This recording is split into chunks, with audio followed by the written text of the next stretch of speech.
पिछले वीडियो में हम लोगों ने मोनोलिथिक सिस्टम को स्केल करने के बारे में देख लिया था। इस वीडियो में देखेंगे डिस्ट्रीब्यूशन सिस्टम को स्केल करते समय क्या प्रॉब्लम आती है।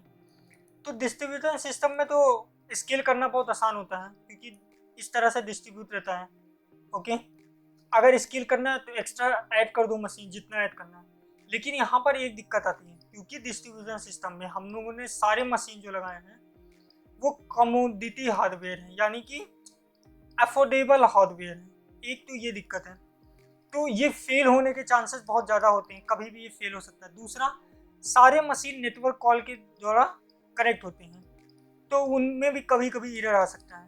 तो इसीलिए हमें क्या करना पड़ता है, जो मैंने आपको पिछली वीडियोस में बताया है कि आपको डुप्लीकेट कॉपी रखनी पड़ती है कि अगर ये मशीन फेल हो जाए, मान लीजिए यहाँ पर डी कॉपी है, ये फेल हो जाए तो सेम कॉपी एक और जगह रखनी चाहिए कि अगर ये फेल हो जाए तो ये दूसरा वाला काम चला ले। ठीक है, तो जो फेलियर होता है उसको हैंडल करना पड़ता है। तो जो फेलियर होता है, जैसे मान लीजिए अगर ये वाला मशीन काम करना बंद कर दिया तो इसे कहते हैं पार्टीशन। पार्टीशन हो गया कि ये मशीन अब इस नेटवर्क से पार्टीशन हो गया, और इसको हैंडल करने के लिए हम कहते हैं पार्टीशन टॉलरेंस। आपको कैप थ्योरम में मैंने बताया होगा पार्टीशन टॉलरेंस, इस टॉलरेंस। और ये अचीव कैसे होता है, रिटर्डेंसी एंड रिप्लिकेशन करने से, जो मैंने आपको बताया कि डुप्लीकेट कॉपी रखनी चाहिए। ठीक है, अब जो ये है दो टर्म रिटर्डेंसी एंड रिप्लिकेशन, ये दिखने में तो सेम लग रहे हैं लेकिन थोड़ा सा इसमें डिफरेंस है कि रिटर्डेंसी करने में क्या होता है, रिप्लिकेशन करने में क्या होता है, उसे देख लेते हैं।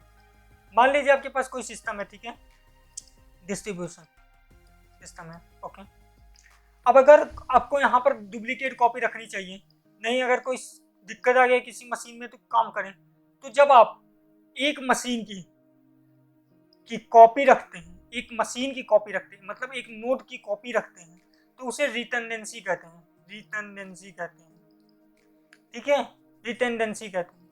यानी कि एक मशीन की आप कॉपी रख रहे हैं उसी में कि ये मशीन अगर रुक जाए तो ये वाले दूसरा मशीन काम कर जाएगा, तो यहाँ रिटर्डेंसी कहते हैं। और ये बेसिकली दो तरीके के होते हैं, एक एक्टिव, दूसरा पैसिव।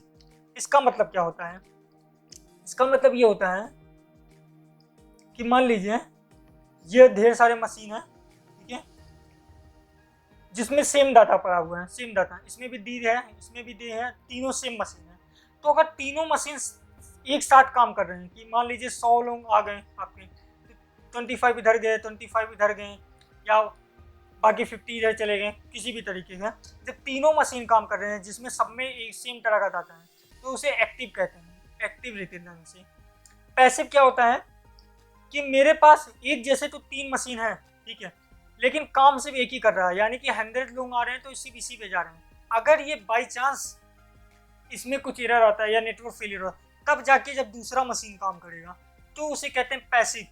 एक्टिव में क्या होता है, एक साथ सारे मशीन काम करते हैं, अगर कोई एक फेलियर हो गया तो कोई दिक्कत नहीं, दूसरे तीसरे भी हैं। लेकिन पैसिव में क्या होता है, एक ही काम करता है, अगर वो फेल हो गया तब दूसरे को लाया जाता है।